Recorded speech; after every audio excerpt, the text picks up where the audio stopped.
서울 마포, 장마가 시작된 늦은 오후. 시장의 하수구는 며칠째 내린 비로 이미 넘쳐 있었고 미세하게 시큼한 비 냄새와 생선 비린내가 뒤섞여 코끝을 찔렀다. 좁은 골목에 늘어선 천막들 아래로 젖은 비닐 봉투가 질척대며 발에 붙었다. 70세의 나홍자는 그런 풍경 속에서 평생 반찬 가게를 지켜왔다. 반투명 비닐 천막 너머로 보이는 그녀의 가게는 크지 않았다. 사평 남짓한 공간, 단무지와 장조림이 놓인 스테인리스 진열대 옆엔 튀김기름 냄새가 희미하게 밴 주황색 앞치마가 걸려 있었다. 홍자는 오늘도 어김없이 고무 장갑을 끼고 무말랭이 무침을 다듬고 있었다. 김치전 좀 5,000원어치만 포장해줘요. 근처 아파트에 산다는 단골이 익숙하게 말을 건넸고 홍자는 늘 그랬듯 웃으며 포장을 건넸다.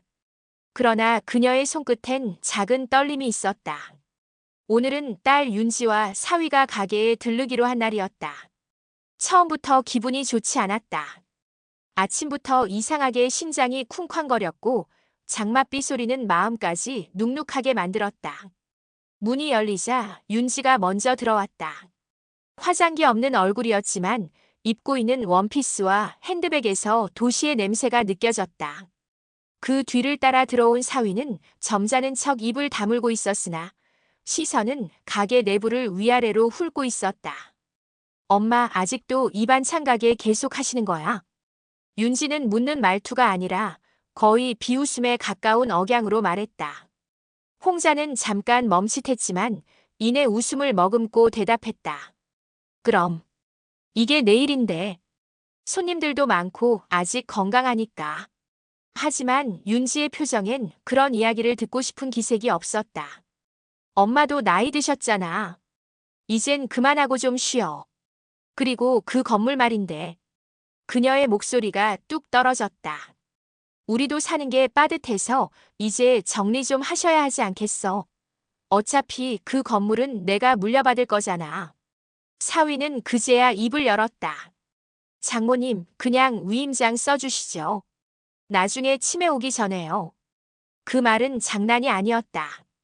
홍자는 아무 말도 하지 않았다. 입안이 말라붙고 가슴 한켠이 철렁 내려앉았다. 무말랭이 무침을 담던 손이 멈췄고 손끝에서 고춧가루가 바닥에 떨어졌다. 어떻게 내가 낳은 자식 입에서 이런 말이 나올 수 있지. 속으로만 되뇌며 얼굴은 담담한 척 웃고 있었다. 밖에는 여전히 장맛비가 내리고 있었다. 가게 앞 전선줄 위로 비가 주르륵 흘렀고 시장은 소란스러웠지만 그녀의 귀에는 아무 소리도 들리지 않았다. 딸과 사위는 시장을 벗어나며 우산을 펴고 있었다. 그 뒷모습을 보며 홍자는 다시 무말랭이를 집어들었다. 하지만 그날의 무말랭이는 전처럼 매콤하지도 고소하지도 않았다. 나는 꾹 참았다. 하지만 이 일 절대 그냥 넘어가진 않을 거야. 2단계. 마포에 반찬 가게를 연 게 벌써 50해가 훌쩍 지났네요. 저는 올해 70을 넘긴 나홍자라고 합니다. 어릴 적 전쟁통에 부모 잃고 피난민으로 떠돌다시피 하며 살았어요. 방 한 칸 얻기도 어려운 시절이었죠. 남의 집 부엌에 얹혀 살며 물 깃고 김치똑 닦는 일부터 시작했어요. 살기 위해서라면 못할 게 없었습니다. 20살 무렵엔 김밥 싸서 팔러 다녔고 낮에는 미싱 돌리고 밤엔 시장통에서 노점도 했습니다. 손이 찢어지고 발이 부어오르는 줄도 모르고 일했어요. 그렇게 하루하루 겨우겨우 모은 돈으로 마포에 허름한 반지하 폐가게를 얻었죠. 손수 물 청소하고 낡은 싱크대 고쳐가며 반찬 가게를 열었어요. 그때 제 마음엔 하나뿐이었어요. 이젠 누가 뭐래도 내 힘으로 일어선다. 그 시절 만난 사람이 제 남편이었어요. 검은 뿔테 안경에 말수 적고 책만 파던 사람이었죠. 처음엔 너무 달라서 걱정했는데 사람이란 게 희한해요. 묵묵히 내일 응원해주는 그 사람의 말 한마디가 제겐 큰 힘이었어요. 결혼하고도 고생은 끝이 없었지만 남편과 함께였기에 버틸 수 있었죠. 외동딸을 낳고 그 아이에게만은 가난을 물려주지 않겠다고 다짐했어요. 아침마다 가게 문 열기 전 딸 도시락부터 쌌어요. 된장찌개, 멸치볶음, 묵은지 하나하나 정성으로 담았어요. 그 아이가 초등학교에 들어갔을 땐 제게 씻을 수 없는 장면이 하나 있었어요. 딸아이가 울면서 돌아와 말했죠. 엄마 반찬 냄새 난다고 애들이 뭐라 해. 친구들이 엄마가 시장 아줌마래. 그때 전 말없이 딸을 꼭 안았어요. 그러면서도 마음 한구석에선 미안하다, 미안하다, 내 딸한테 이런 상처 주는 세상이 미웠어요. 그래도 딸은 영특했고 착했어요.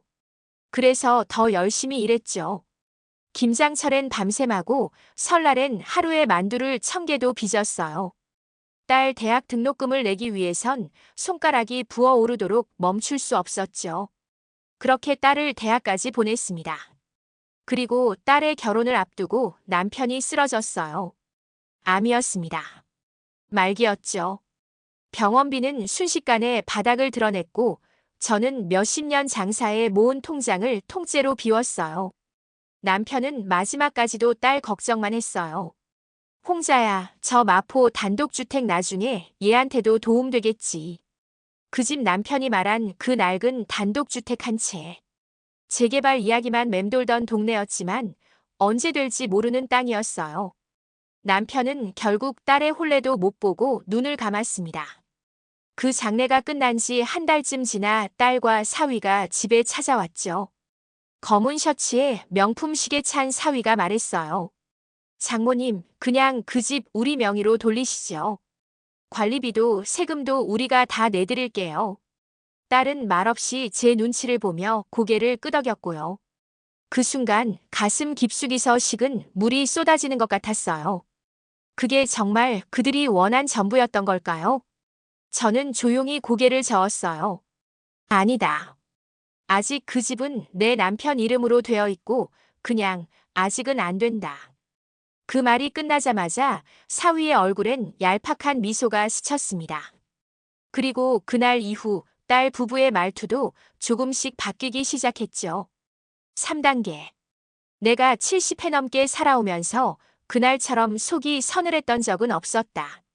한여름인데도 손끝이 얼얼하게 차가웠지. 사위 윤태수가 내민 종이 한 장. 공인인증서가 인쇄된 위임장이었다.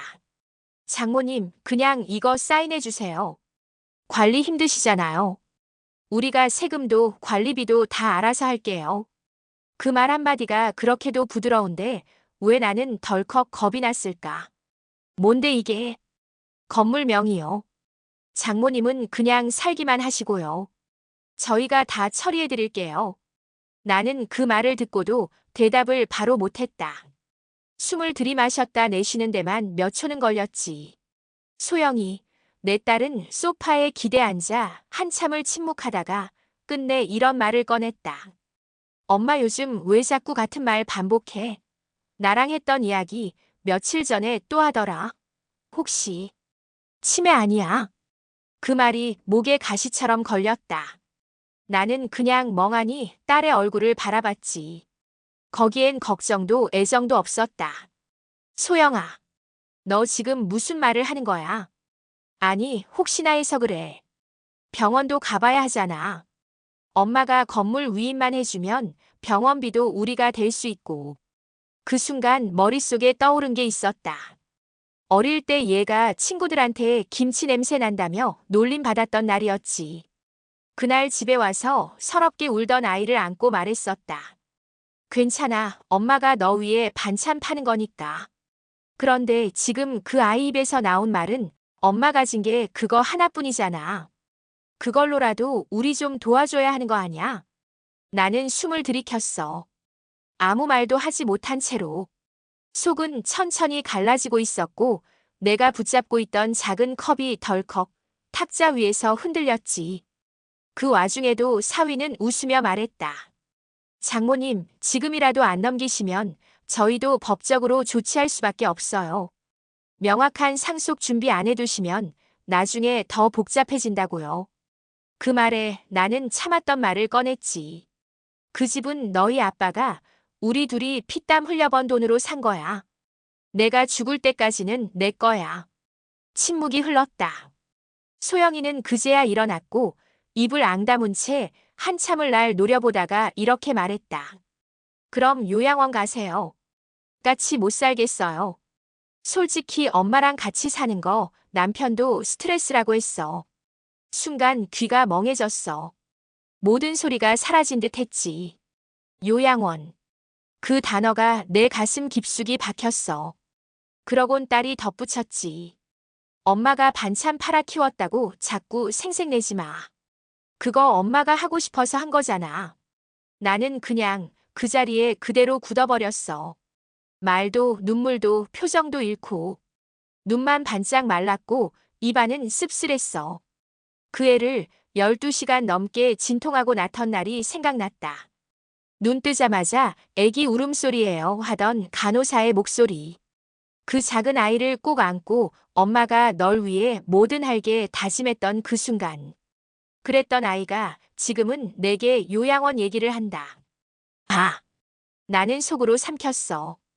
여기서 밀리면 내 마지막 남은 존엄도 사라질 거야. 나는 고개를 들고 또박또박 말했다. 좋아. 너희가 그렇게까지 말하는 거면 당분간은 연락하지 마라. 그날 밤 반찬 가게 뒷방에서 혼자 앉아 있었다. 창밖에 비가 내리기 시작했지. 똑똑. 우산도 없이 마음에도 방패 없이 그저 속이 쓰리기만 했던 날이었다. 4단계. 그날도 평소처럼 반찬 가게 문을 열었다. 하지만 손이 안 움직였다. 마늘 다지던 손끝에서 묘하게 떨림이 느껴졌고 고무장갑 안쪽이 축축하게 젖어갔다. 사위 윤태수가 가게로 부동산 중개인을 끌고 들어왔던 전날이 떠올랐거든. 이거 감정 한번 해보시죠. 요즘 시세 많이 올랐을 텐데. 그가 내 허락도 없이 낯선 남자를 끌고 와선 가게 구석구석을 둘러보게 했다. 나보고 가만히 좀 계세요. 어르신은 잘 모르시잖아요 라는 말까지 했다. 소영이는 입술을 꾹 다문 채 아무 말도 하지 않았지. 그날 밤 나는 아무 말 없이 위임장 파일을 돌려줬고 그와 동시에 딸 부부와의 관계도 끊어버렸다. 이래서 노인들은 말이 안 통해요. 사위는 말끝에 한숨을 섞으며 병원 입원 동의서까지 꺼내 보여줬다. 요즘은 가족이 입원 도와드릴 수도 있어요. 어머님 혼자 사는 것도 위험하고. 그 말이 얼마나 참담했는지 나는 그때 깨달았다. 아, 이젠 가족도 날 사람 취급하지 않는구나. 며칠 후 가게 문을 닫았다. 마포에선 평생을 반찬으로 살았는데 그 일마저 정리하고 나니 손끝이 허전하였다. 다 쓴 김치통을 닦으며 혼잣말을 했지. 이제 나 좀 쉬어야지. 나는 충청도의 작은 소읍으로 내려갔다. 버스 창밖으로 흘러가던 풍경이 마치 내 지난 세월처럼 느리게 스쳐 지나갔고 빈집이 많은 동네 작은 전셋집에 짐을 풀었지. 햇빛이 잘 드는 안방 창문을 닫으며 속으로 생각했어. 여기선 누구도 날 모를 테니까. 그리고 어느 날 낯선 번호로 전화가 왔어. 어르신 혹시 마포 쪽 단독주택 명의자 맞으신가요? 요즘 거기 재개발 예정지로 들어가서요. 그 말에 가슴이 쿵 내려앉았지. 그 집 남편이 암투병 직전에 내게 남겼던 유일한 재산이었다. 언젠간 이 집이 너를 지켜줄지도 몰라. 건물은 허름해도 땅값은 안 떨어지거든. 그 말을 덤덤히 넘겼던 날들이 주마등처럼 스쳐갔다. 며칠 후 부동산 사람들을 만나보니 감정가는 수십억 원에 육박했다. 내 눈앞에 펼쳐진 숫자들이 믿기지 않았지만 그 순간 내 마음 한편에서 조용히 울려 퍼지는 목소리가 있었다. 이게 내 인생의 마지막 기회일지도 몰라. 나 자신에게 쓰자. 나는 계약서에 도장을 찍었고 통장에 커다란 금액이 찍히는 걸 보며 숨을 길게 들이켰지. 처음으로, 정말 처음으로 남에게 나눠주지 않고 나를 위해 쓰고 싶은 마음이 들었다. 그런데 그 평온함이 오래가지 않았다. 몇 달이 지나 다시 마른 얼굴의 소영이가 현관 앞에 서 있었다. 그 옆엔 초췌한 윤태수가 무릎을 꿇고 있었고 엄마 돈 좀 줘. 우리 병원비도 밀리고 대출도 연체됐어요. 애는 아무 죄 없잖아요. 제발 한 번만요.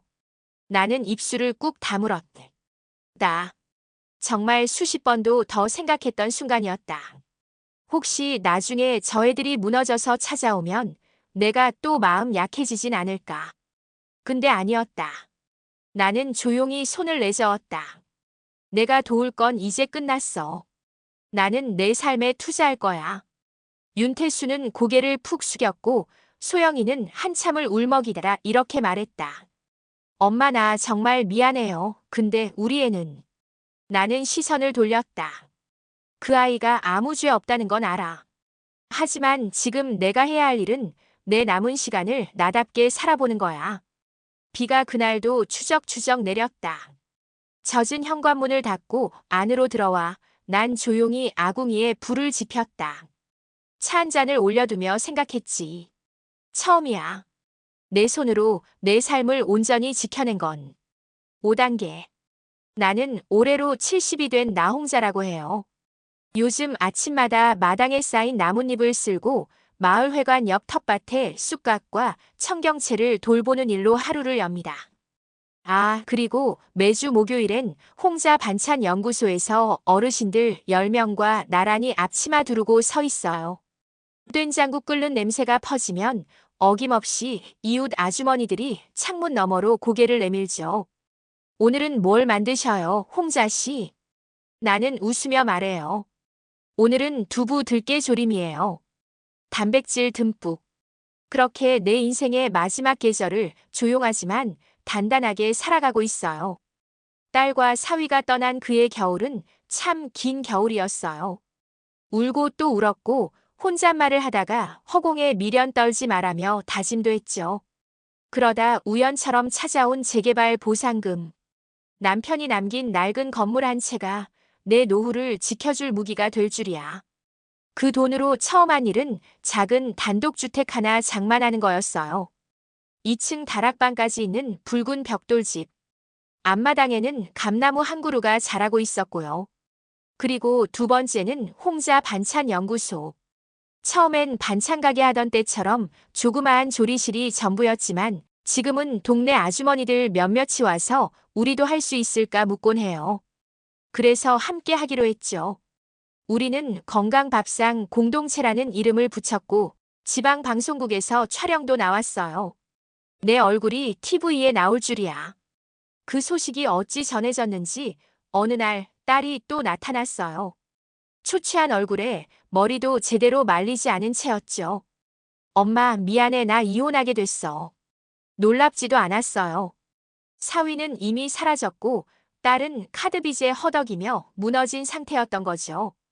외손자 양육비도 밀려 내가 잘못했어. 제발 이번 한 번만. 그 말에 나는 조용히 고개를 저었어요. 그래, 내가 힘든 건 알겠지만 이제는 나를 먼저 생각해야 할 때야. 너무 오래 참고 살았거든. 그리고 며칠 뒤 아주 뜻밖의 편지가 도착했어요. 손자 윤호가 쓴 편지였어요. 할머니, 엄마가 잘못했어요. 그래도 전 할머니 보고 싶어요. 저도 그 연구소에서 일할 수 있어요. 나는 혼자 울다가 부엌에 앉아 편지를 쥐고 말했죠. 그래, 너는 달라야지 오렴 윤호야. 그날 이후 내 일상엔 또 하나의 기쁨이 생겼어요. 윤호는 여전히 미숙하지만 반찬 하나에 진심을 담으려 애쓰는 아이였어요. 손질이 서툴러도 나를 바라보는 눈빛엔 따뜻함이 있어요. 할머니, 오늘 배운 깍두기 담그는 법 꼭 적어둘게요. 나는 그 말을 들으며 웃었어요. 참 많이도 웃게 되네요, 요즘. 그리고 매주 토요일 노년 요리교실이 열려요. 동네 어르신 13명이 모여 함께 음식을 만들어요. 된장찌개엔 추억을, 가지무침엔 마음을 넣는 거죠. 가끔씩은 내 이야기를 들려달라고도 해요. 그럴 땐 말해줘요. 내가 말이야 반찬 하나로 서울을 건넜고 딸 하나 키웠고 마지막엔 나 하나 제대로 키워냈어. 이제야 비로소 알게 되었어요. 살면서 누구보다 애썼던 사람은 바로 나였다는 걸요. 그러니 이제는 나를 위해 살아도 되지 않겠어요? 정말 너무 오래 참았거든요.